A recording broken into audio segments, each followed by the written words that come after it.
विधायकी जो चुनाव है आने वाले में भगवा लहराएगा, सनातन की ही जय होगी। बहुत अच्छा कर रहे हैं योगी बाबा और मोदी बाबा, दोनों बहुत ही बढ़िया काम कर रहे हैं, हमारे पसंद का काम। ऐसे तमाम कार्यकर्ता जो देख रहे हैं कि इनका एक हाथ नहीं है, एक हाथ नहीं है। ऐसे कार्यकर्ता मोदी जी के प्रति इतना समर्पण भाव से, निस्वार्थ भाव से काम कर रहे हैं। अरविंद केजरीवाल जी से आग्रह करता हूं, राहुल गांधी जी से आग्रह करता हूं कि जितनी जल्दी आ सकते हो बीजेपी में आकर और अपने आप को मजबूत करें, क्योंकि आने वाले समय में कोई स्वीकारने वाला नहीं इन क्षेत्रीय पार्टियों को। अन्ना हजारे को धोखा दिया, कुमार विश्वास को धोखा दिया, आईपीएस का अधिकारी किरण बेदी इतनी ईमानदार लेडी, उनको धोखा दिया, प्रशांत भूषण को धोखा दिया। अब तो एक फोन कॉल में पुलिस भगी चली जाती है, पहले फोन करते करते रह जाते थे, पुलिस आती ही नहीं थी, बंदा मर जाता था। बच्चा मांगे माँ की गोदी और देश मांगे नरेंद्र मोदी। आंधी चल रही है, आंधी नहीं तूफान है। शिवराज सिंह चौहान है, हमारे मध्य प्रदेश में भी पुनः भाजपा की सरकार बन रही है। दिल्ली एमसीडी का भी कल रिजल्ट आया है, उसमें भी बीजेपी को हरा दिया आम आदमी पार्टी ने। क्या आम आदमी पार्टी भारी पड़ रही है बीजेपी का कहीं ना कहीं? दिल्ली एमसीडी में ये हराने का क्या मतलब, कोई दिक्कत नहीं। एमसीडी में ये सिर्फ ये केजरीवाल अपने फ्री के चक्कर में और फ्री में लोग ज्यादा वोट देते हैं, ऐसा कुछ नहीं है। जो भारतीय जनता पार्टी करती है उनको देखना चाहिए, मोदी के काम को देखना चाहिए। वो थोड़ा बहुत कहीं ना कहीं वोट शेयर का फर्क पड़ जाता है। तो एमसीडी में भाजपा की वैसे 104 सीट आई है और उनकी 135 सीट कुछ करके, तो कई गुना ज्यादा नहीं है। हम भी कांटे की टक्कर हमने भी दिया है, तो हमारी भी एमसीडी में कहीं ना कहीं हमारा भी बोलबाला है अभी। अच्छा, अभी बोलबाला है। क्या वापस आ सकते हैं एमसीडी में? ये अब तो नहीं, जो रिजल्ट है उनके लिए अब तो केजरीवाल का ही आया, जो है भारतीय जनता पार्टी फिर भारी। आपका क्या नाम है? सूरज। तो सूरज जी, दिल्ली एमसीडी में तो इस बार आम आदमी पार्टी भारी पड़ गई बीजेपी पर। नहीं, कहीं ना कहीं हमारे वोट परसेंटेज जो है तो ज्यादा आया है और कुछ नाराजगी था जनता के ऊपर, है ना, इसलिए क्या कमियां रही हैं ऐसी? कमियां कुछ नहीं है। थोड़ा कहीं ना कहीं हमें लग रहा है कि ये दिल्ली की जनता है जो कि जन समर्थन इतना दिया और यो कि इतना कम प्रचार है जो कि भारतीय जनता पार्टी ने किया, और ऐसे तमाम इनको दिखाइए। ऐसे तमाम कार्यकर्ता जो देख रहे हैं कि इनका एक हाथ नहीं है, एक हाथ नहीं है। ऐसे कार्यकर्ता मोदी जी के प्रति इतना समर्पण भाव से, निस्वार्थ भाव से काम कर रहे हैं। ये अगर चुनाव, दिल्ली का चुनाव अगर हम देखते हैं तो एक छोटा चुनाव होता है, व्यक्तिगत चुनाव माना जाता है। इसमें पार्षद जो होता है एक व्यक्तिगत संबंधों से चुनाव जीतते हैं। भाई कौन हमारे काम आ रहा है, कौन हमारे दुख सुख में आता है, उसको ये नेशनल लेवल। लेकिन फिर भी 13 साल से बीजेपी थी एमसीडी में, तो एक बड़ा बदलाव तो हुआ है दिल्ली में, क्योंकि केजरीवाल कहीं ना कहीं बहाना देते थे कि एमसीडी में भी हमको लाएंगे तो हम और ज्यादा बेहतर विकास करेंगे। हाँ, ये तो हमेशा कहते हैं कि भाई केंद्र सरकार काम करने नहीं दे रही है। अब आपको दिया है, आपको पूर्ण बहुमत में है, मेयर आपका बनना है, तो आप काम करके दिखाइए। अब कूड़े के पहाड़ अब देखते हैं हटेंगे नहीं हटेंगे। अगर आप भी काम नहीं करोगे, ये मानना बिल्कुल सही है, अगर आप नहीं काम करोगे फिर कोई तीसरा आएगा, फिर दोबारा फिर कोई चेंज होगा। है भाई, आपने जो है कांग्रेस को हटा के सब वोट बैंक कांग्रेस का है, वो इस पे चला गया, लेकिन बीजेपी का तो वोट बैंक वहीं का वहीं है। वो नहीं है इधर से उधर, वो बिल्कुल नहीं डगमगाएगा।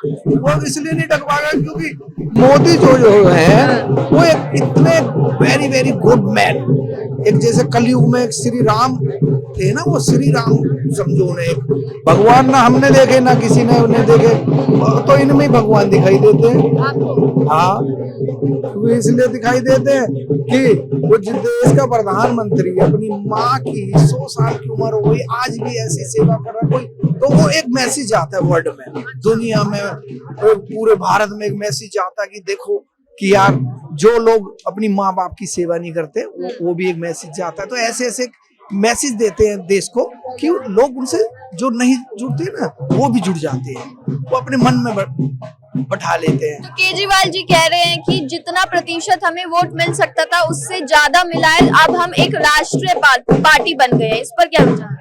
राष्ट्रीय पार्टी तो अभी नहीं कहेंगे हम, राष्ट्रीय पार्टी अभी नहीं कहेंगे। ये तो उन्होंने बैनर भी लगवा दिया।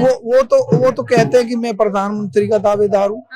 है, आपको एक बात बताओ, आप प्रधानमंत्री के दावेदार हैं, ममता जी भी दावेदार है, नीतीश जी भी दावेदार है, राहुल गांधी भी दावेदार है, मायावती भी, तो सब दावेदार है। तो आप मोदी जी की टक्कर में किसको देखते हैं दावेदारी पर? मोदी जी की कोई टक्कर में ही नहीं है, कोई नहीं है, कोई नहीं है, कोई भी। मैं आपको विश्वास के साथ कह सकता हूँ कि वो मैं बैटरी रिक्शा चालक हूँ और आज मैंने छुट्टी कर ली है। मोदी जी अब जश्न मनाने आए हैं, अपने मोदी जी से मिलेंगे, ठीक है। अली उनके पास उनका इंतजार कर रहे हैं। उन्हीं का इंतजार कर रहे हैं, तभी जाएंगे अब, ठीक है। तो मैं देखता हूँ कि केजरीवाल जी जो है ना, मैं उनको पहले सपोर्ट करता था, जब स्टार्टिंग में आए थे सपोर्ट करा था मैंने, उनके गया भी था उनकी रैलियों में, लेकिन उन्होंने जो उनका जो ना झूठ वाला जो है वो झूठ क्या झूठ बोले क्या उन्होंने अन्ना हजारे को धोखा दिया, कुमार विश्वास को धोखा दिया, आईपीएस का अधिकारी किरण बेदी इतनी ईमानदार लेडी उनको धोखा दिया, प्रशांत भूषण को धोखा दिया, और वहाँ बहुत सारे अच्छे लीडर थे, उनको सबको बायकट कर दिया और खुद गद्दी पे बैठ गए। आज अन्ना जी तो वहीं के वहीं है, वहीं बैठे हैं बेचारे अपनी कुटिया में। तो एमसीडी में जो दिल्ली में एमसीडी रिजल्ट आया है कल, उसमें तो आम आदमी पार्टी भारी पड़ गई है इस बार बीजेपी पर, लगता है आपको? मुफ्त की लालच के चक्कर में केजरीवाल सरकार आई है, और सनातन की अगर देखा जाए तो 104 सीट हमारी भाजपा सरकार की आई है, जिसमें हम लोग बड़ी लगन के साथ बड़ी मेहनत किया, वो उत्साह के साथ बहुत किया हमने। मंदिर प्रकोष्ठ पुजारी से पंडित श्री प्रताप पाठक सदर बाजार से हैं, हमारे यहाँ से कमल बागड़ी जी भारी मतों से जीते हैं, और हमारे यहाँ से जो कार्यकर्ता थे वो नहीं जीत पाए। पर 13 साल से एमसीडी में थे बीजेपी, इस बार बड़ा बदलाव हुआ है, तो कुछ कमियां रही है क्या बीजेपी की तरफ से जो जनता ने बदलाव किया है? कुछ मुफ्त की रेवड़ी के चक्कर में जो कि कुछ हमारे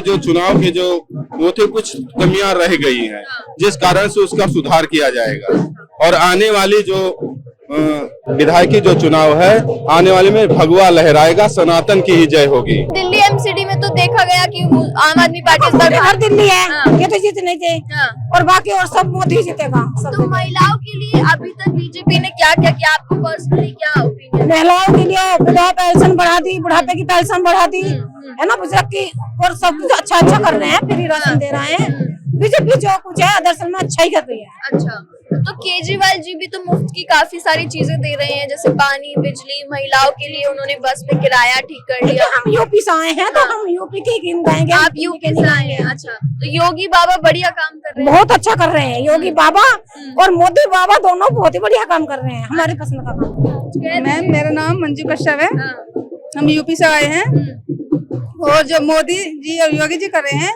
बहुत अच्छा कर रहे हैं, और हम उम्मीद करते हैं कि आगे से भी इन्हीं की सरकार आए। थोड़ा सुरक्षित महसूस करती हैं कि जब से सरकार आई जी है? बहुत सुरक्षित महसूस करते हैं, महिलाओं के लिए बहुत सुरक्षा हो गई है, उससे पहले कोई सुरक्षा नहीं थी ऐसी। निश्चित करते हैं जब से योगी मोदी जी आए हैं, लेडीज फर्स्ट है सबसे पहले, उन्होंने लेडीजों की रिस्पेक्ट की है। कांग्रेस के राज में ऐसा कुछ नहीं था, पहले लूटपाट बहुत होती थी, अब तो सरेआम कभी भी लेडीज 10 बजे 11 बजे अपने घर आ सकती है। अब तो पहले ऐसा कुछ नहीं था, अब जब से योगी मोदी जी आए हैं उनके राज में लेडीज का बहुत उन्होंने सम्मान किया है और सुरक्षा भी की है उन्होंने। अब तो एक फोन कॉल में पुलिस भागी चली जाती है, पहले फोन करते करते रह जाते थे, पुलिस आती ही नहीं थी, बंदा मर जाता था। तो देवदत्त जी, दिल्ली में एमसीडी का रिजल्ट आया कल, उसके बाद इस बार आम आदमी पार्टी जो बीजेपी पर भारी पड़ गई, क्या कमियां रही? भारी कुछ नहीं पड़ी है, हमारी बहुत बढ़िया है, और सबसे ज्यादा हिसाब किताब हमारा बहुत बढ़िया रहा है। ये तो फ्री की वो देता है, पानी ये वो कुछ नहीं है फ्री, आप खुद जानते हैं, मेरे को कहने की जरूरत भी नहीं है, क्योंकि ये इनका सिर्फ प्रचार। मतलब फ्री तो दे रहे हैं, लेकिन कहीं ना कहीं जो जनता है वो उस चीज को स्वीकार तो कर रही है। भाई एक बात है, एडों से तो कामयाब है, सिविल डिफेंस वालों को तनख्वाह नहीं मिल रही है, सिविल डिफेंस वाले परेशान हो रहे हैं, पर कोई सुनवाई नहीं। जनता पार्टी की सरकार विकास के कारण बनी है, देश का युवा चाहता है कि देश का विकास हो। हम छिंदवाड़ा जिले से आए हैं, मध्य प्रदेश से, जहां शिवराज सिंह चौहान जी की सरकार है, लेकिन मैं कहना चाहता हूं कि बच्चा मांगे मां की गोदी और देश मांगे नरेंद्र मोदी। आंधी चल रही है, आंधी नहीं तूफान है, शिवराज सिंह चौहान है। हमारे मध्य प्रदेश में भी पुनः भाजपा की सरकार बन रही है, नरेंद्र मोदी जी का करंट, अंडर करंट और अपर करंट दोनों चल रहा है। केजरीवाल को मुंह की खानी पड़ी, बड़ी बड़ी बातें करके गुजरात में 0 रिजल्ट आया इनका, और धोखे से एमसीडी की सरकार बनी है।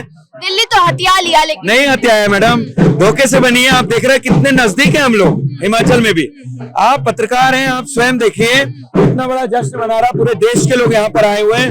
मध्य प्रदेश से हमारे पूर्व जिलाध्यक्ष जी पधारे हैं और हम सब मिलकर एक अपील करना चाहते हैं कि नरेंद्र मोदी जी को जितने लंबे समय तक हम प्रधानमंत्री रख सकते हैं उतना देश हमारा सुरक्षित है।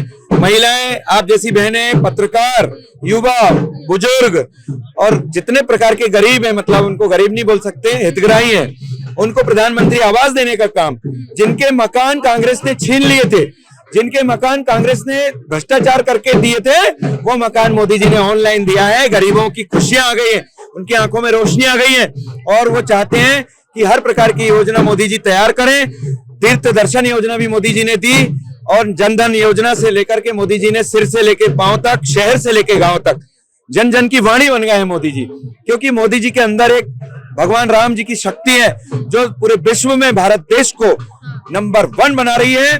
और विश्व में कुछ ही समय में आप देखेंगे 2025 में, क्योंकि 1925 में राष्ट्रीय स्वयंसेवक संघ की स्थापना हुई थी, डॉक्टर हेडगेवार जी ने की थी, और 2025 में मोदी जी नए देश की, नए विश्व की स्थापना करने वाले हैं, क्योंकि राम मंदिर बनके तैयार है। उसका भी लोकार्पण हुआ था, जो कहा वो किया। ऐसे हमारे मोदी जी पे हमें नाज है, गौरव है।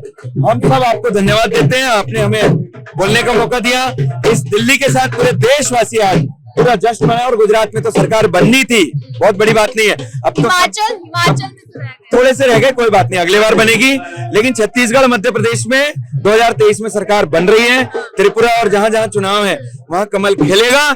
आने वाला समय कमल फूल का है, क्योंकि यदि मोदी जी चाह रहे हैं कि विश्व में अगर भारत को बैठाना है तो मोदी जी को ज्वाइन करना चाहिए। कमलनाथ जी से आग्रह करता हूं, अरविंद केजरीवाल जी से आग्रह करता हूं, राहुल गांधी जी से आग्रह करता हूं कि जितनी जल्दी आ सकते हो बीजेपी में आकर और अपने आप को मजबूत करें, क्योंकि आने वाले समय में कोई स्वीकारने वाला नहीं इन क्षेत्रीय पार्टियों को। मतलब उन्हें बीजेपी में आना पड़ेगा। कांग्रेस का सुपड़ा साफ हो गया है, केजरीवाल जी की बोलती बंद हो गई है। एक स्टेट से कुछ नहीं होता, पूरे देश में बच्चा बच्चा, गली गली, कोने कोने में अपने आप को नेशनल पार्टी घोषित कर रहे हैं। ये है नेशनल पार्टी, ये देखो, ये नेशनल पार्टी है, यही सब कुछ है।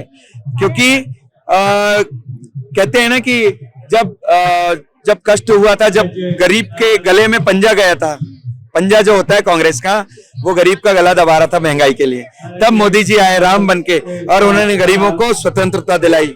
लाल किले में जब झंडा फहराया था, तब से आज 10 साल में आप देख रहे हैं हमारा देश कहाँ पहुंच गया। ये राष्ट्रीय कार्यालय है, यहाँ से पूरे देश में भारतीय जनता पार्टी का फूल खिलाया जाता है। मैं बधाई देता हूं, मैं संदीप रघुवंशी, कार्यकर्ता भारतीय जनता पार्टी, मैं आग्रह करता हूं कि सब लोग आने वाले समय में कमल फूल को वोट दो और गली गली में, सिर से लेके पांव तक, शहर से लेके गांव तक कमल का फूल खिला दो। आपका, हमारा सबका कल्याण इसमें छुपा हुआ है।